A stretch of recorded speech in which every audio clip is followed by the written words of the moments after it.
retrouvons ici sur place l'invité de la page culture, le commissaire général du Popo Carnaval de Beaunois, M. Ampo Yao Joseph. La 42e édition vient de prendre fin.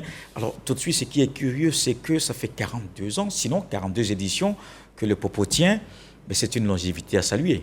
Évidemment. Évidemment, ça fait 51 ans que le Popo existe, mais ça fait 42 éditions qu'on vient d'être éditées. Oui, donc vraiment, nous sommes sur la bonne voie. Alors parlez-nous cette année de ce 42e Popo, les grandes étapes, comment globalement ça s'est déroulé? Oui, je vais le faire, mais permettez-moi avant tout de remercier des personnalités, notamment le président de la République, son Excellence, M. Alassane Ouattara, pour son soutien constant pour l'organisation du Popo. Remercier le docteur Aka Aoulé Jeune, président du CESEC et du Conseil régional du Sud-Comoué. Remercier aussi le ministre de la Culture et de la Francophonie, le ministre du Tourisme, pour leur appui constant, n'est-ce pas, pour l'organisation du Popo Carnaval. Nous tenons aussi à remercier le parrain de l'édition, M. Riensier, directeur général du port autonome d'Abidjan. Cela dit. Remercier, cela dit. Et remercier aussi son Excellence, Sa Majesté Nana Assoumou Kanga, roi des Abourés de Mossou, et Missan Kakou Venance, roi des Abourés et de Beaunois. Et donc le Popo Carnaval, comme vous l'avez dit, a tenu toutes ses promesses, c'est bien déroulé.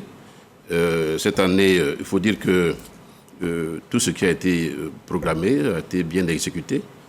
Et nous avons eu des innovations, c'est ce que vous avez souhaité. Allez-y, parlez-nous. Oui, des innovations, notamment lors du grand défilé du Popo Carnaval.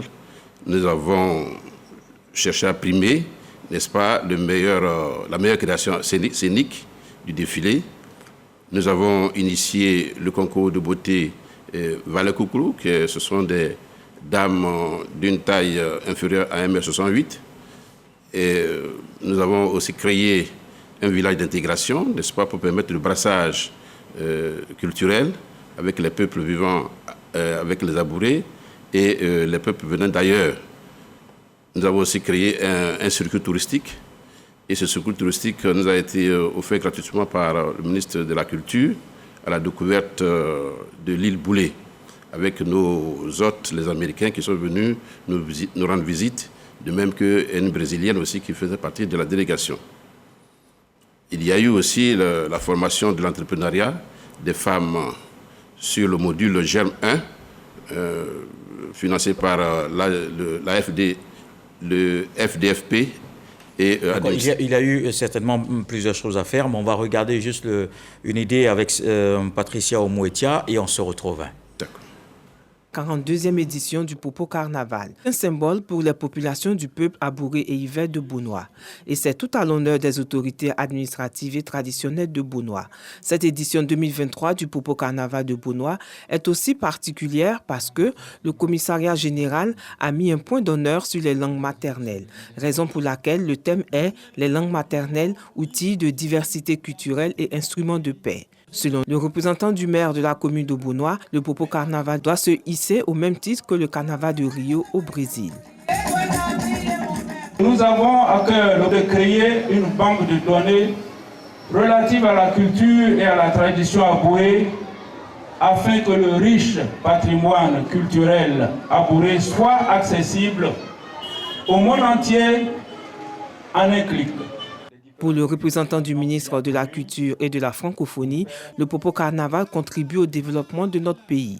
Le Popo Carnaval est un événement culturel, il est dynamique et il contribue véritablement à l'essor de notre pays.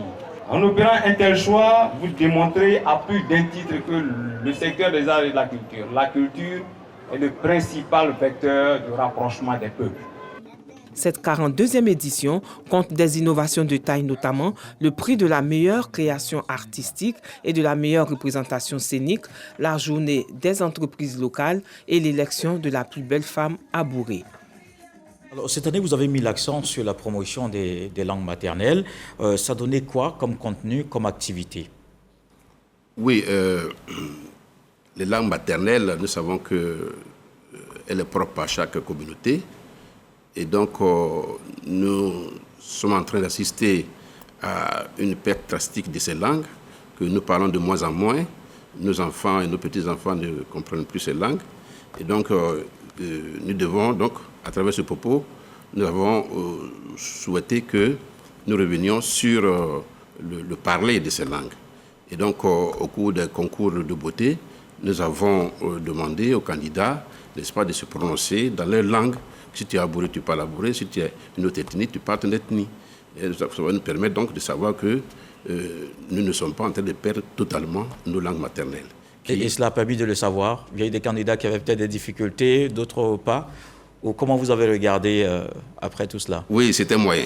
C'était moyen. Il y en a qui savent parfaitement parler les langues, d'autres aussi mélanger le français avec la langue. Bon, en tout cas, pour le moment, pour un début, je crois que c'est pas mauvais.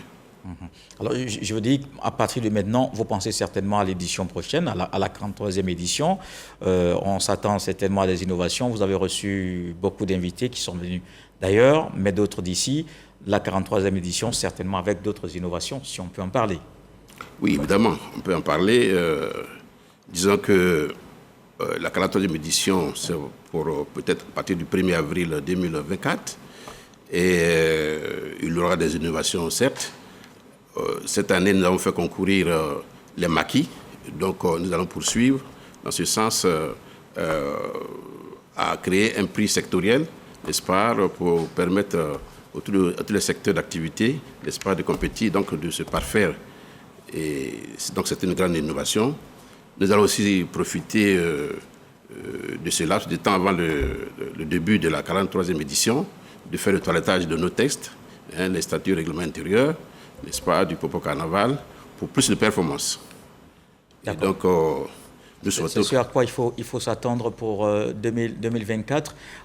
Merci, je pense le temps qui court très vite. Merci au commissaire général du Popo Carnaval de Bonoa, M. Ampo Yao Joseph, qui était l'invité de la page culture. Et disons vivement la 43e édition l'année prochaine, avec toutes ces innovations que vous avez annoncées, évidemment, avec d'autres à venir. Merci. Merci. Et ce journal est terminé. Merci de l'avoir suivi. Retour de l'actualité, 23h. Ce soir, le sage nous apprend que la culture, justement, reste impossible à supprimer comme les rayures sur la peau du zèbre. Dieu le voulant, on se retrouve demain.